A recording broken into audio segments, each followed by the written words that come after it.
Hi friends, now that you have counted pebbles on the path, it is time for you to practice counting pebbles on paper.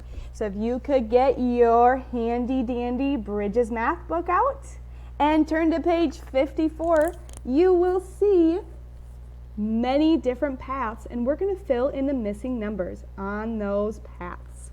So pause the video and turn to page 54 in your book, and then press play again. All right, friends, now that you have your materials, here are the directions. On the first page, it says, look at the pebbles along each part of the path. Fill in the missing numbers. So first, look at the pebbles and see what numbers are there.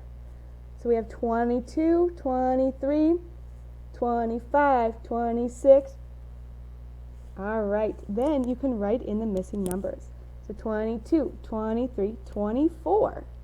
All right, friends, and that's what you can do for the first 3 problems. And then there's a challenge one. Do you think you are up for a challenge? All right, well, here is the challenge problem.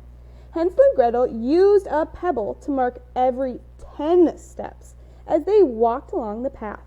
How many steps have they taken when they get to the last pebble on this part of the path? Use numbers and words to explain how you know. All right, friends, you can draw a picture in this open space to help you solve the problem. When you are all done with page 54, you can take a picture and post it on your Show Your Math page in our daily Seesaw slides.